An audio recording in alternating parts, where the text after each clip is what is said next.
On peut imaginer un bouleversement pour Platon et pour d'autres très grand. Comment avoir confiance dans la politique?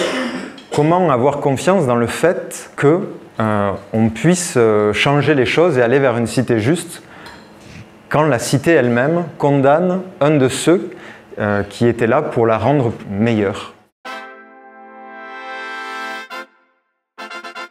Et donc pour commencer cette conférence, effectivement on parle aujourd'hui, comme disait Adeline, d'un monde qui est devenu fou, qu'on a l'impression qu'il devient fou. Et par rapport à la justice, on entend souvent qu'on est dans un monde corrompu, où les dirigeants sont corrompus, où en fait il y a moins de morale, etc.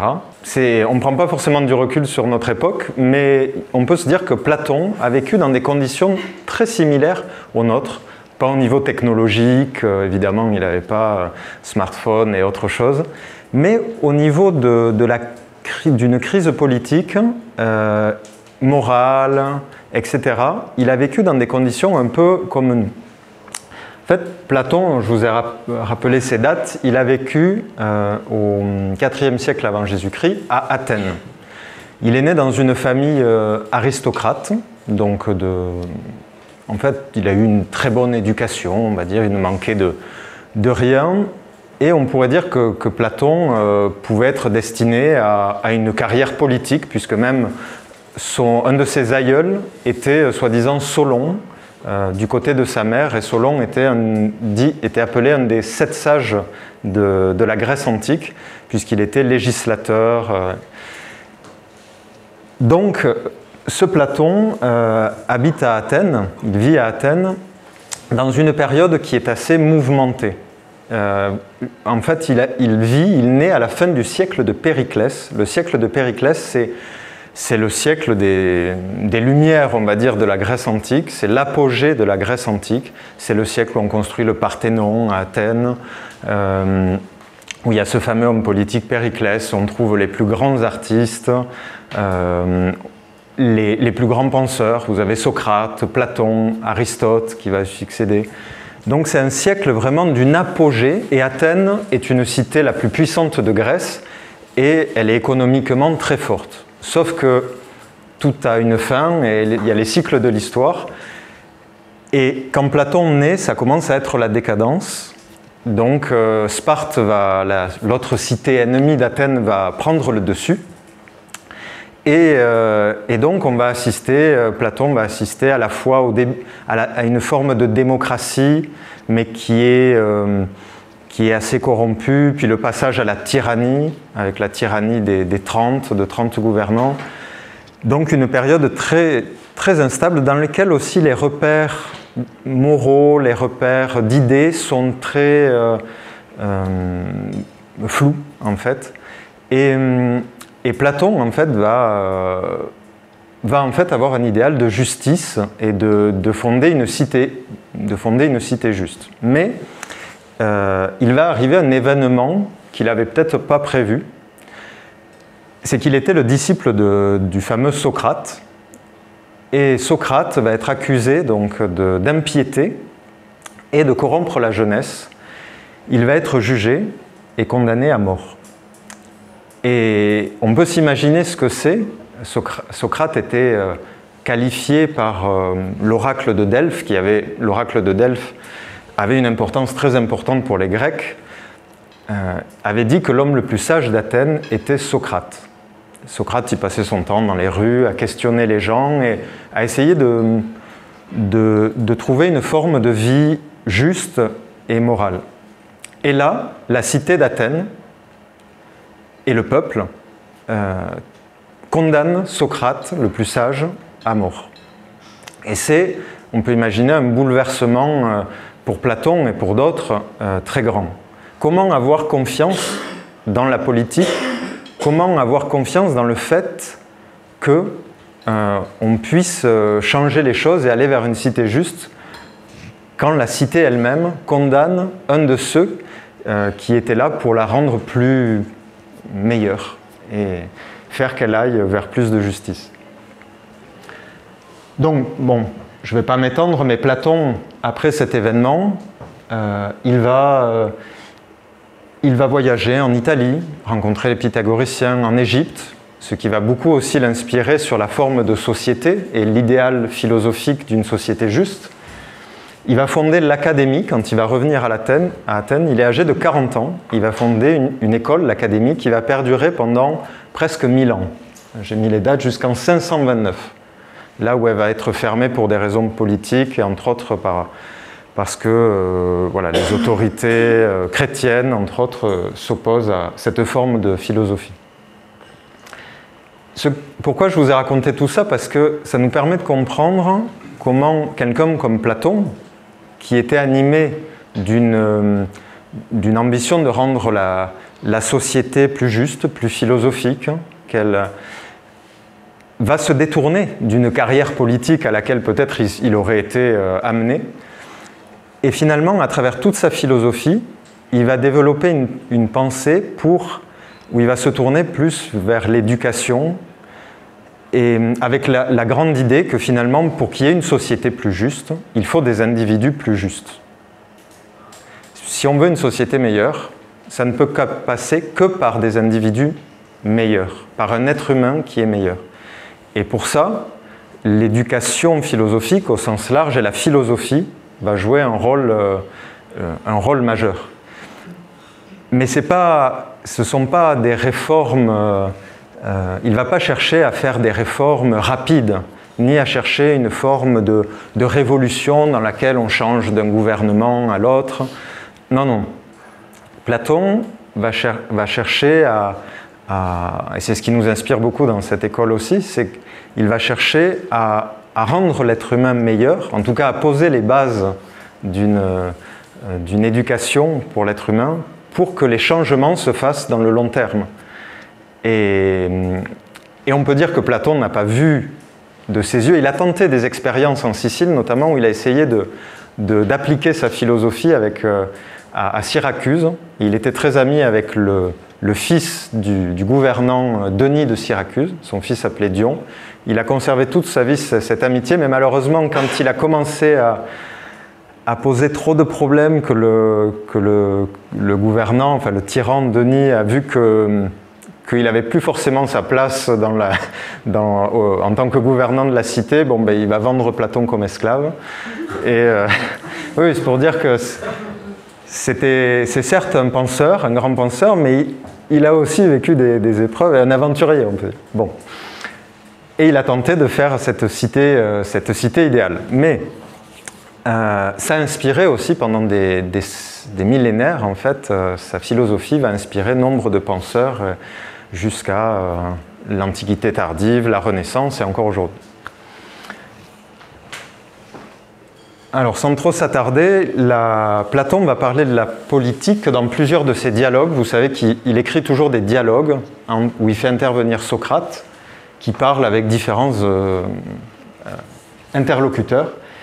Et aujourd'hui, on va s'attarder sur un des dialogues les plus connus et les plus longs, qui est la République. La République de Platon, elle a pour thème principal la justice. Qu'est-ce que la justice? Et le bien commun. Finalement, on pourrait dire que c'est là où Platon pose les bases vraiment de son idéal de la cité juste et de la cité qui vise le bien. Alors, on ne va pas faire un résumé de toutes les idées de la République. Sur YouTube, il y a des super résumés, mais on va s'attarder sur la notion un peu de justice et de comment on peut rendre la société plus juste, chercher à ce qu'elle soit plus juste. Et c'est pas si facile. Dans le livre 2 de la République, Platon, ou plutôt Glaucon, qui est le frère de Platon, qui intervient dans le dialogue, raconte une histoire en fait pour montrer que nous serions peut-être portés naturellement à l'injustice et que la justice n'a rien d'évident. Il raconte cette histoire, peut-être certains la connaissent, de l'anneau de Gygès. Alors je vais vous la raconter rapidement. Gygès, c'était un berger d'une contrée de Grèce.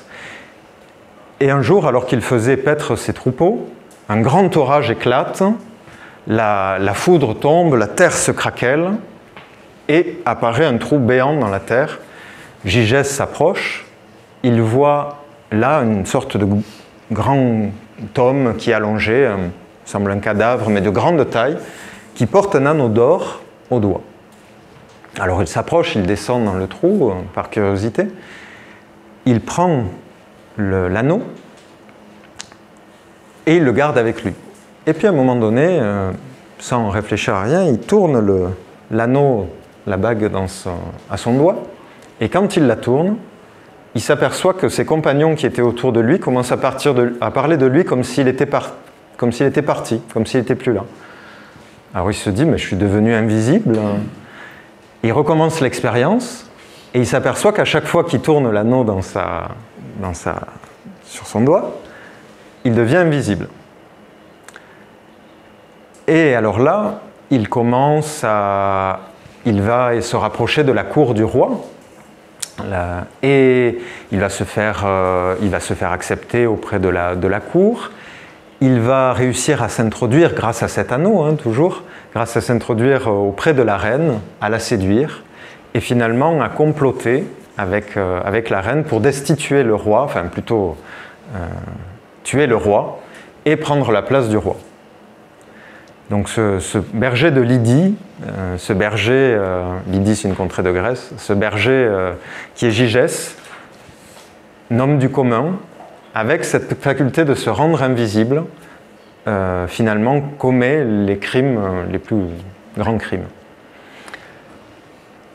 C'est une manière pour Glaucon, donc Glaucon qui raconte cette histoire dans la République, finalement essaie de dire que si nous n'avions pas des punitions, ou si nous n'avions pas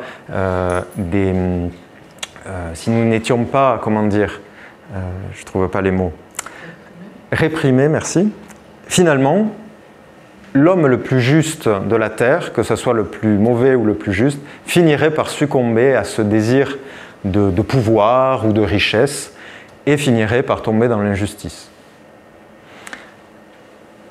Donc ça peut nous faire réfléchir effectivement, est-ce que l'être humain est juste par nature? Est-ce qu'il y a une part de justice en lui ou pas du tout? Et en tout cas, ce que semble nous dire Platon, c'est que l'injustice, la tentation de l'injustice, de la corruption, de la malhonnêteté est très forte en nous. Mais bon, Platon ne se décourage pas pour autant.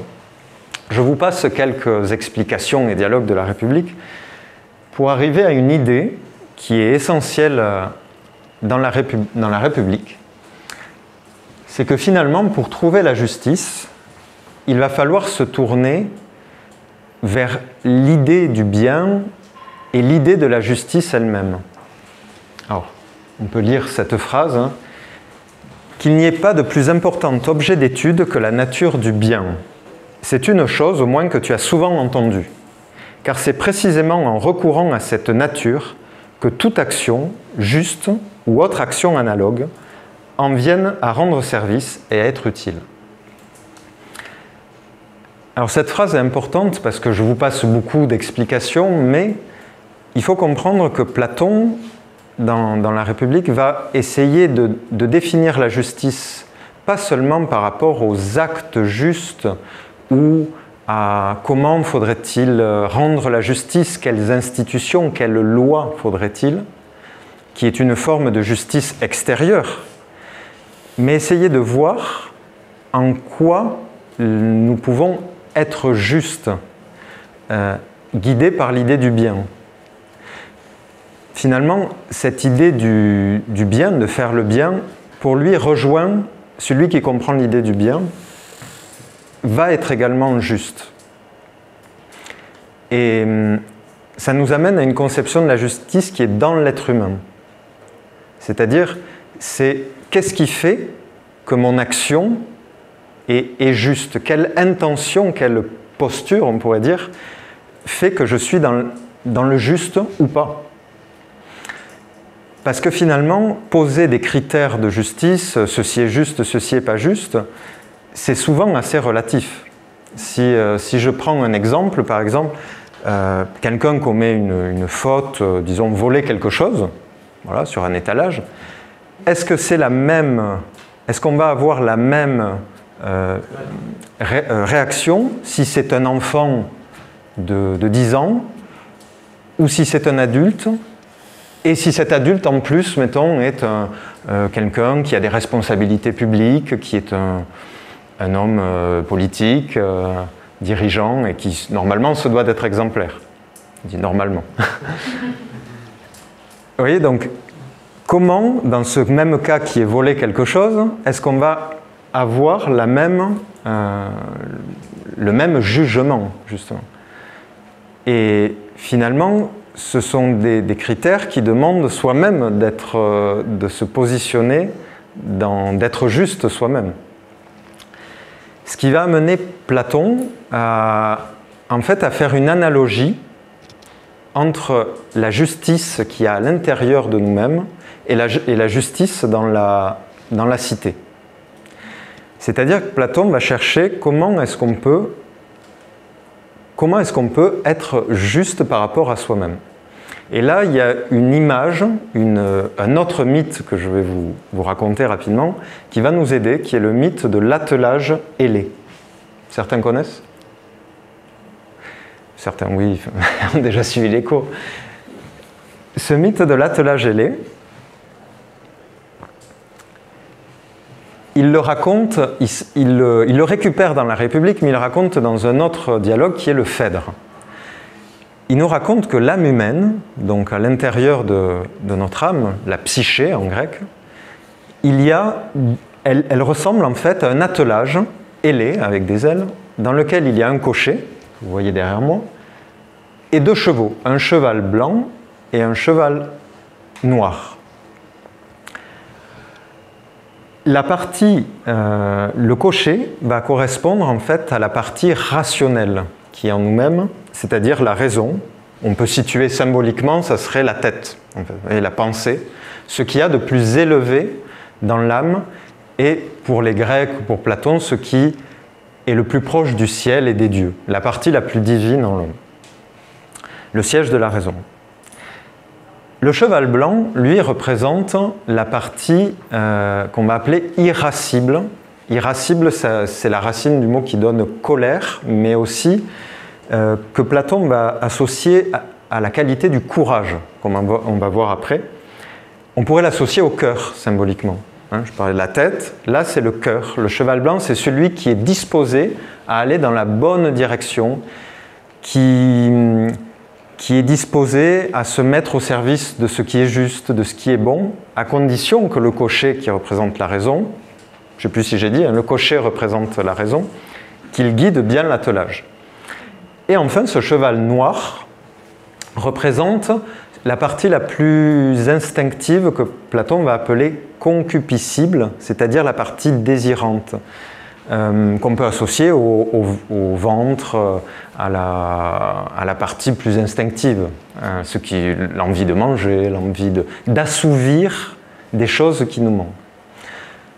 Bon, disons que cette image de l'attelage est assez explicite, puisque ça veut dire qu'en nous-mêmes, pour nous guider nous-mêmes, il y a des tensions dans cet attelage, des tensions entre des parties qui n'ont pas la même manière de fonctionner. Il y a une partie qui est instinctive, qui va vouloir jouir des choses, qui va vouloir assouvir des plaisirs, des désirs, etc. Il y a une partie qui est plus, disons, encline à suivre, à s'élancer vers le haut, puisqu'il ne faut pas oublier que c'est un attelage ailé. Et donc, cette partie, elle est logée dans le cœur. C'est le cheval blanc qui, lui, va suivre les indications du cocher. Tandis que le cheval noir, il va plus aller brouter où il a envie, s'il n'est pas bien cadré. Et la raison, c'est la partie, comme je disais, la raison, c'est celle qui doit voir et diriger vers où elle veut amener cet attelage, vers les finalités que l'on décide. Alors bon, c'est résumé, un peu ce que je vous ai dit, c'est résumé dans ce tableau. Je vous laisse 30 secondes si vous voulez voir. Mais vous pouvez trouver ça facilement aussi sur Internet. Mais ce qui est intéressant, c'est que, en fait, même s'il y a des tensions dans cet attelage, chaque partie, il n'y a pas une partie qui est mauvaise. Il n'y a pas la partie mauvaise et la partie bonne. Il y a une partie qui est plus en lien avec l'animalité, avec le côté physique, l'appartenance à la terre. Et il y a une partie qui est plus céleste. Mais entre les deux, l'être humain est entre, comme dirait beaucoup de sagesse, entre la terre et le ciel. Entre les instincts les plus animaux, les plus bestiaux, parfois, et c'est ça qu'on voit parfois de l'être humain, et entre une grande noblesse et une capacité à s'élever vers les idées, à s'élever vers ce qu'il y a de plus spirituel. Et c'est aussi ça que nous montre cet attelage. C'est ces tensions qu'il y a dans l'âme humaine. Mais toute la beauté qu'il y a chez Platon, c'est que comment on va harmoniser tout ça? Comment on va faire pour que chaque partie de l'âme puisse trouver sa qualité pour faire un ensemble harmonieux, pour qu'on puisse se sentir un, trouver notre unité et être en harmonie.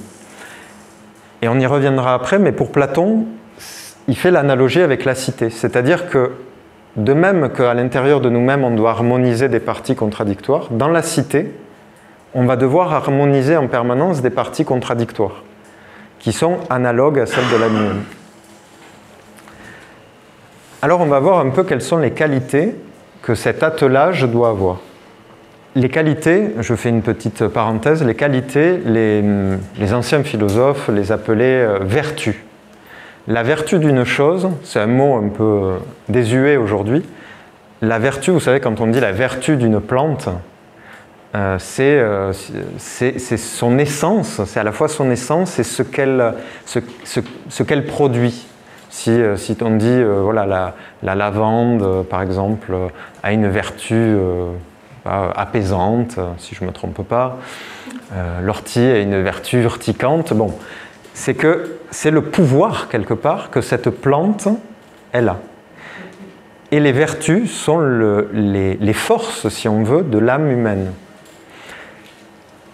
Et donc, pour Platon, il y a différentes vertus qui sont quatre vertus qui sont attachées à cet attelage que vous voyez là, la modération, le courage, la sagesse et l'harmonie, vous allez voir, qui est équivalente de justice. Donc, vous n'allez peut-être pas tout saisir au premier abord, mais c'est très intéressant de réfléchir à cet attelage pour voir qu'est-ce que représente la justice, l'harmonie, et comment on y arrive. Pour arriver à la justice, dit Platon, il nous faut donc les trois vertus associées à chacune des parties de l'âme. La première, c'est la modération. Elle va être attachée à quelle partie de l'âme, selon vous? Bon, vous voyez que c'est un des chevaux, c'est le cheval blanc ou le cheval noir? Le cœur? Vous êtes d'accord? C'est le cheval noir qui représente plus l'attachement au corps, c'est-à-dire la partie désirante. Justement, cette partie qui a envie de tout assouvir, d'aller, comme quand on a super faim et qu'il y a quelque chose qui nous passe sous le nez ou qu'on voit un resto, j'ai envie d'y aller, je ne réfléchis plus. Ou bien je sens que j'ai assez mangé, que je suis à la fin du repas, vous allez me dire je parle beaucoup de nourriture, je dois avoir faim, et qu'on décide quand même de manger un peu plus, moi ça m'arrive souvent, et ben en fait c'est qu'on se laisse aller dans l'excès. Et les Grecs avaient très peur de l'excès qu'ils appelaient l'hubris, qui est le fait qui fait qu'on va dans la démesure, et que si on se laisse aller à cette partie de l'âme, on va dans la démesure, on quitte le juste milieu, qui est justement la tempérance ou la modération. La tempérance, c'est tempérer, hein. C'est le fait de toujours, hop, pas d'excès. Si je sens que je vais dans un excès, j'essaie de me tempérer, d'harmoniser. Et bon, il y a beaucoup de questions à se poser par rapport au monde dans lequel on est, hein, pour faire un parallèle sociopolitique, pas rester que par rapport à l'individuel, mais par rapport à notre monde. On peut se questionner, notre monde applique-t-il cette vertu de la tempérance, hein, par rapport à tous les problèmes écologiques aujourd'hui qui sont très importants? Et justement, pour enfoncer un peu le clou, est-ce que si on n'appliquait pas cette tempérance davantage en nous-mêmes, est-ce qu'on n'aurait pas justement un monde qui aurait moins de déviance contre la nature, enfin de souiller la nature, si on appliquait déjà en nous-mêmes davantage cette tempérance par rapport à voilà, toute la société de consommation, au fait de toujours désirer plus et de produire et de jeter. Bon, on pourrait dire beaucoup de choses, mais Platon, ce qui nous invite à réfléchir, c'est à revenir à nos comportements de base et à ce qui fait qu'en nous, les choses peuvent nous amener vers le juste ou vers l'injuste. Donc ça, c'est la première vertu, la tempérance. La deuxième vertu, c'est le courage qui est associé donc au cheval blanc. C'est-à-dire, ce cheval n'est pas... Sa vertu, c'est le courage, mais il peut aussi dévier. Il peut aller dans la colère. C'est la partie irascible, hein, associée au cœur, mais elle peut, si elle n'est pas bien gouvernée, se dévier. Mais si elle est bien canalisée, on va dire, cette force de l'âme, elle donne le courage. Mais pour Platon, le courage, ce n'est pas la témérité.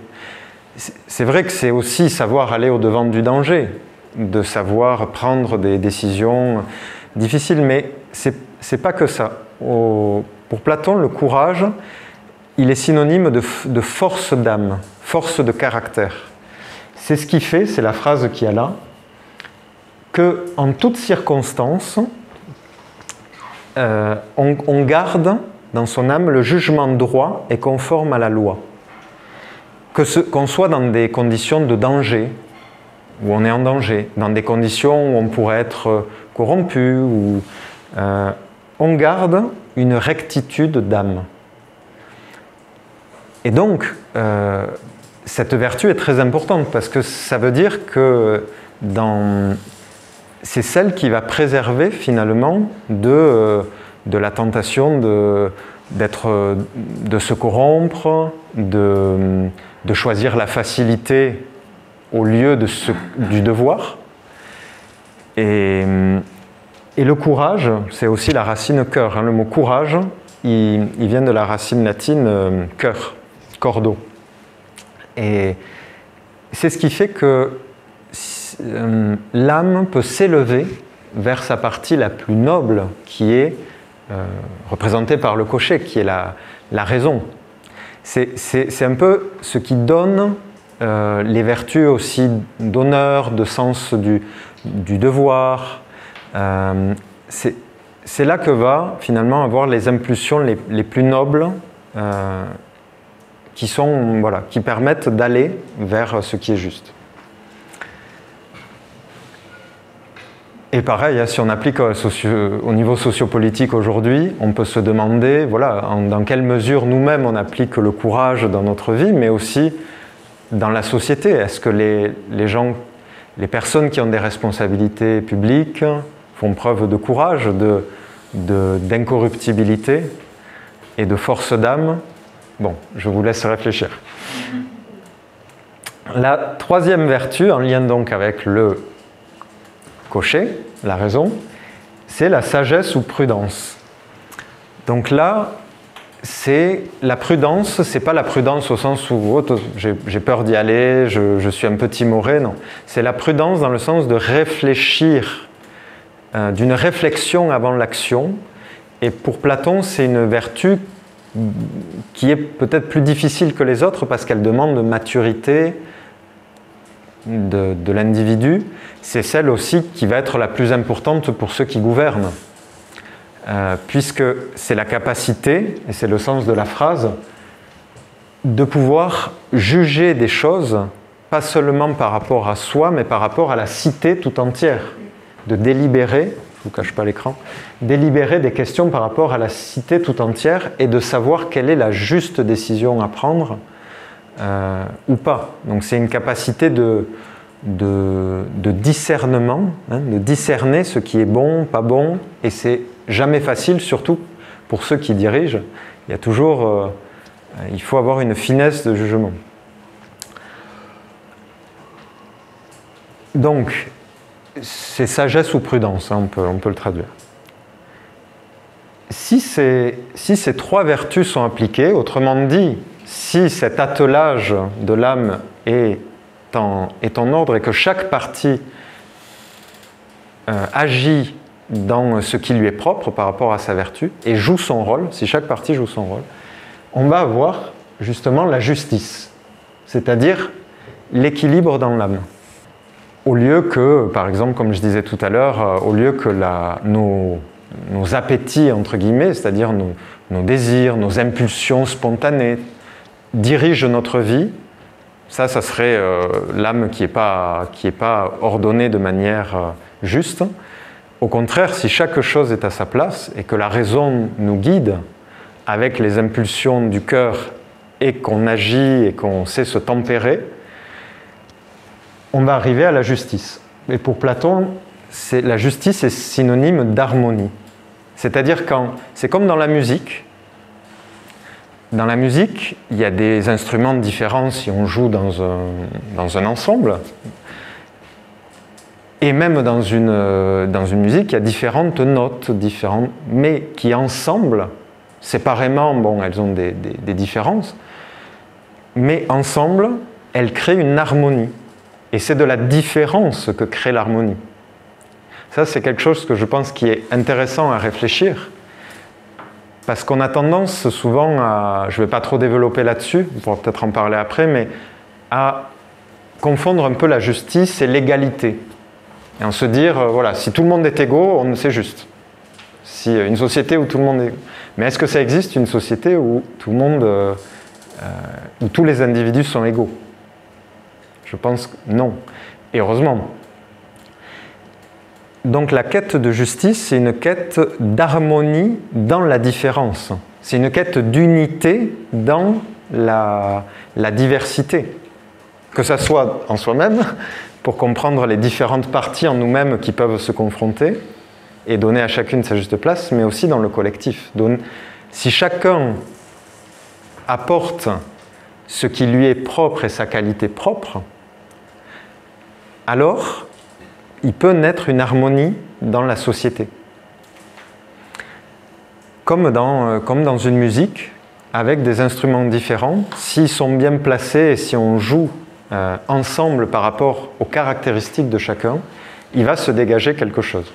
Je pense qu'avec les Jeux Olympiques dernièrement, on a eu des beaux exemples aussi de voir que quand une équipe est bien coordonnée et quand chacune des parties, enfin des équipiers donne le meilleur de lui-même, ça crée parfois une synergie et un collectif qui est beaucoup plus fort, qui dégage à la fois une harmonie mais une force importante.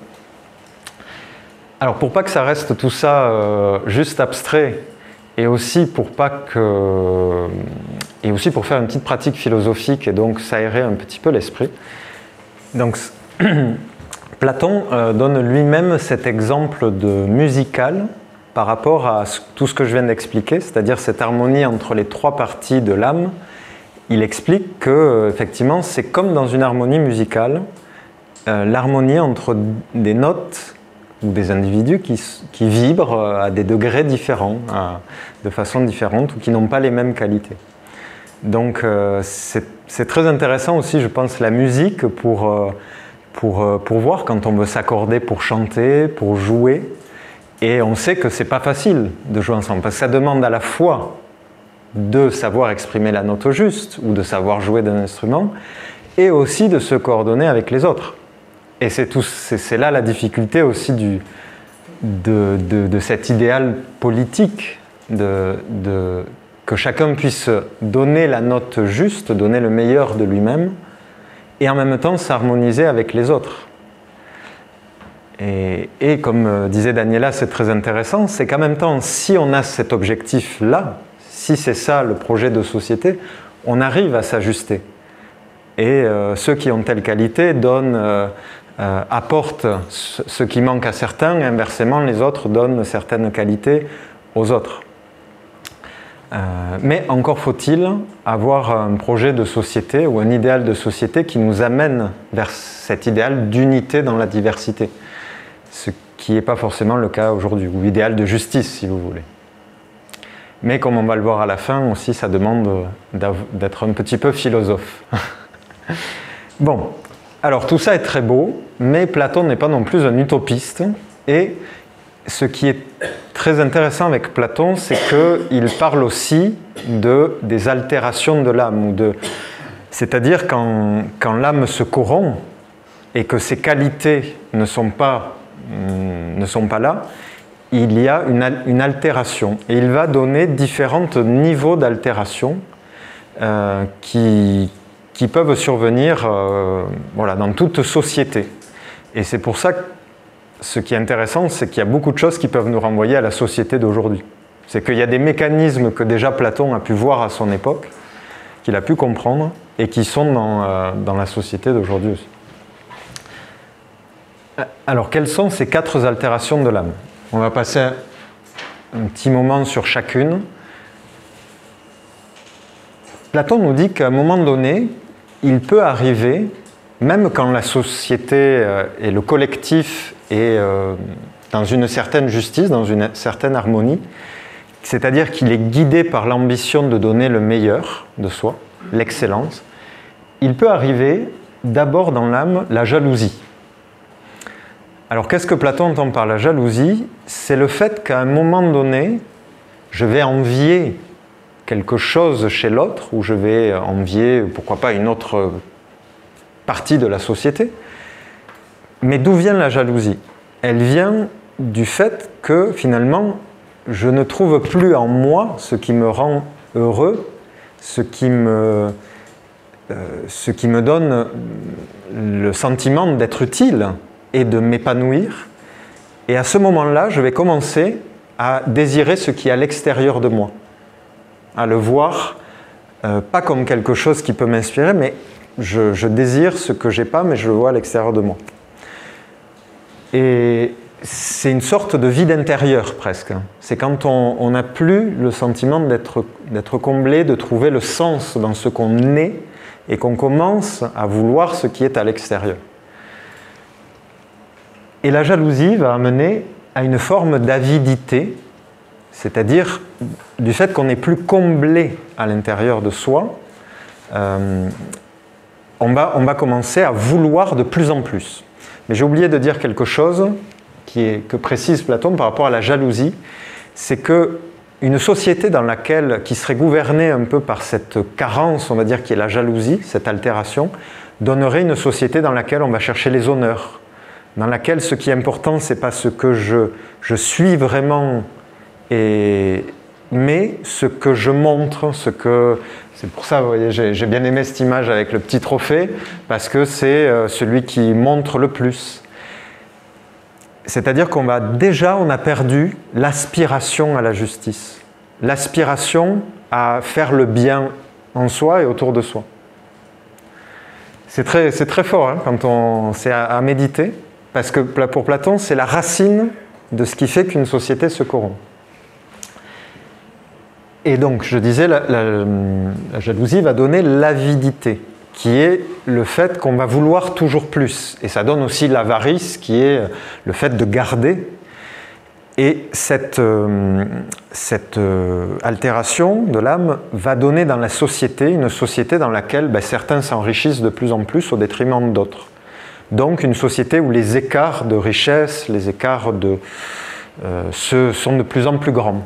Platon appelle ça l'oligarchie. D'ailleurs, il y en a certains qui ont l'argent et donc le pouvoir, et d'autres qui ne l'ont pas. Ça crée aussi une fracture sociale. Et ça amène donc tout droit à la troisième, qui est le désengagement, qui est finalement que, vu qu'on n'est que dans une quête de l'avoir et qu'il y a en fait, chacun va quelque part se désengager du lien collectif, et même Platon dirait du lien cosmique, c'est-à-dire on ne se sent plus appartenir à plus grand que soi, et on se replie sur soi.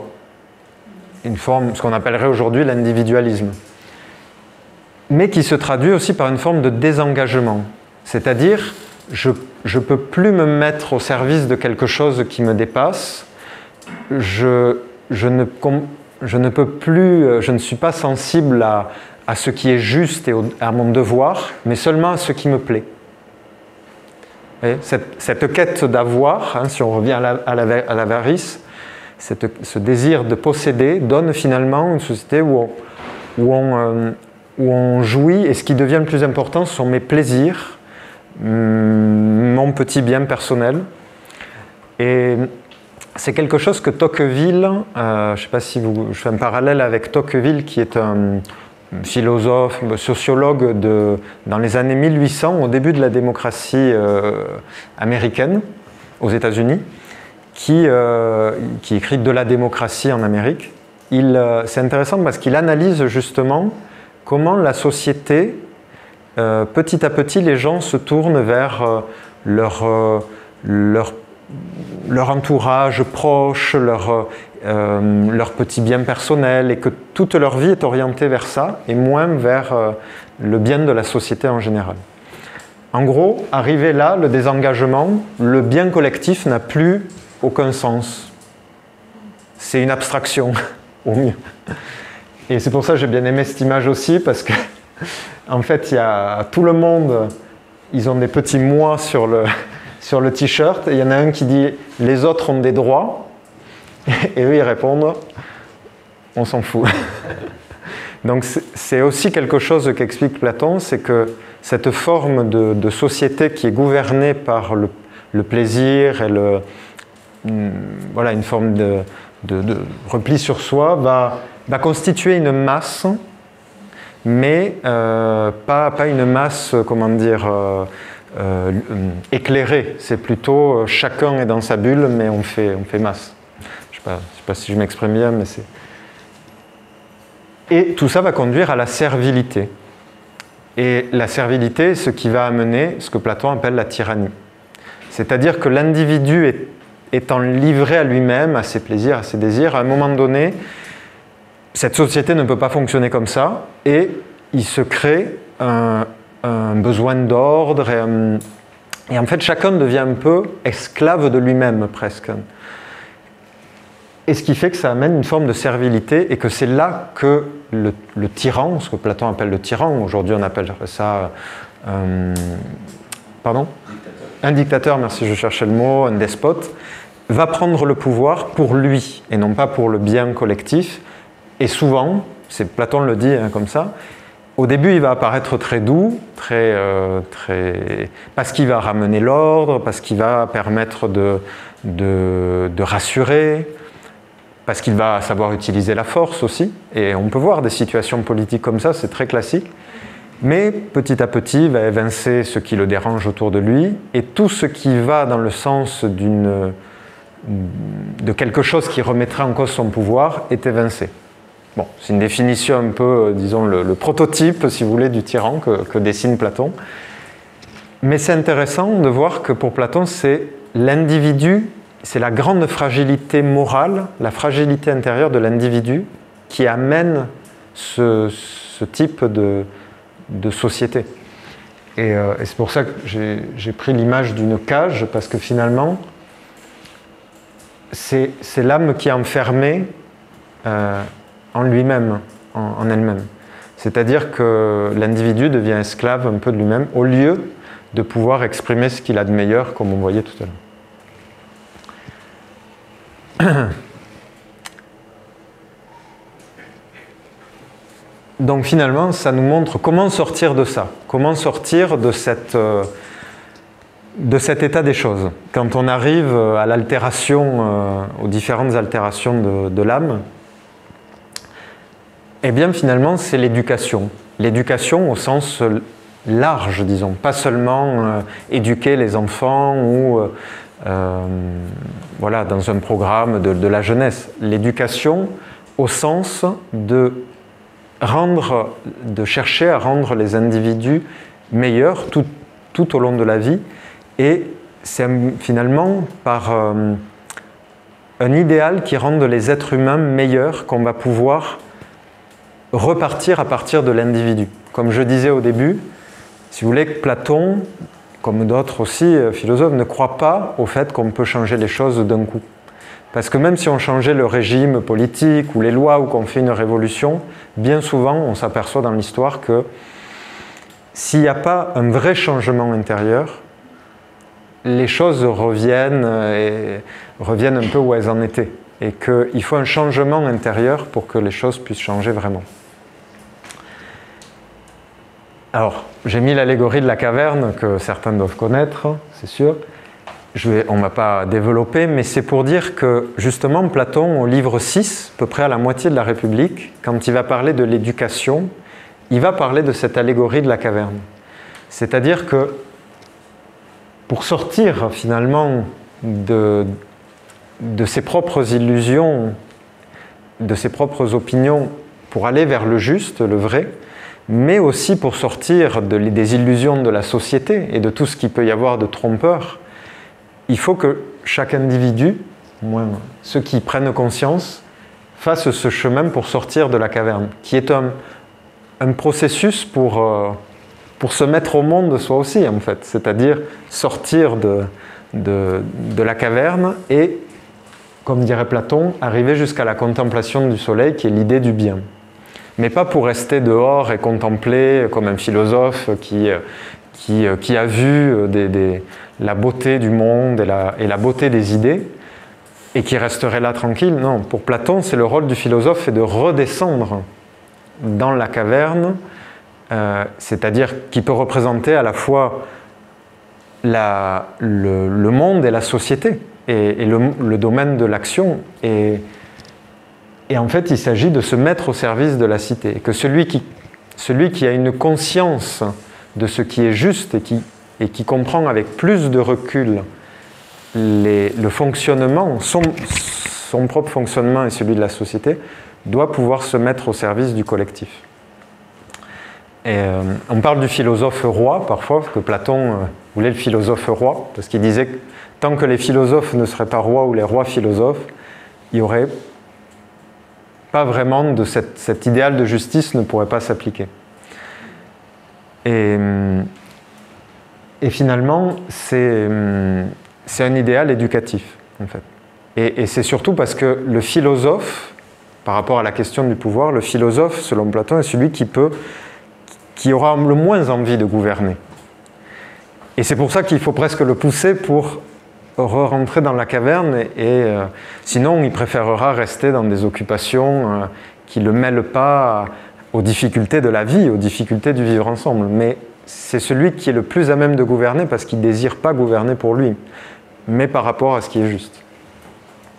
Bon.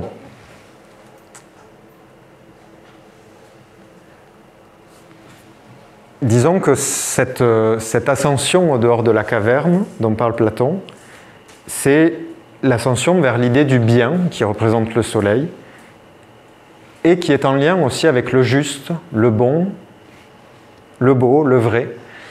Et que ça nous rappelle, je pense, qu'en fait, il ne peut pas y avoir de société ni de civilisation humaine s'il n'y a pas un idéal de bonté, s'il n'y a pas un idéal de bonté ou de justice qui nous pousse, qui nous tire plutôt vers le haut, pour chacun grandir et que la société ait, que le collectif ait un idéal commun. Et ça paraît très ambitieux dans le monde aujourd'hui, mais je pense que vu que l'état du monde actuel, et qu'on se rend compte de plus en plus des difficultés, qu'on a besoin de retrouver des grands idéaux pour aller vers une société meilleure. Et je terminerai par une phrase de Saint-Exupéry, que j'aime beaucoup et qui, paraît, avait toujours dans sa mallette justement la République de Platon. Saint-Exupéry voyageait beaucoup, c'était un homme assez extraordinaire, au-delà d'être écrivain, diplomate, homme d'action, pilote, etc. Et apparemment, il avait toujours une valise avec certains livres dans ses voyages, et Platon, la République, en faisait partie. Et il a écrit, à la fin de sa vie, Saint-Exupéry, plein de notes, un très gros recueil, qui n'a pas été publié de son vivant, qui s'appelle Citadelle, qui a été publié un peu après sa mort, qui est le même idéal que Platon. La citadelle, pour lui, c'est la cité juste. Et j'aime bien cette phrase qui dit « Si tu veux construire un navire, ne rassemble pas des hommes pour aller couper du bois, préparer des outils, répartir les tâches et organiser le travail, mais enseigne aux hommes la nostalgie de l'infini et de la mer. » Et la philosophie est aussi une forme de philosophie pour revenir à l'essence des choses, pour revenir à ce qui est vrai, à ce qui est juste dans cette compréhension, et pouvoir ainsi commencer des relations plus profondes, plus authentiques avec les autres. Et en tout cas, c'est ce qu'on cherche à faire dans cette école de philosophie de Nouvelle Acropole. C'est pour ça que aussi la philosophie de Platon nous inspire beaucoup. Parce que c'est revenir un peu à l'essentiel, pour sortir un peu de ce monde de folie. Merci.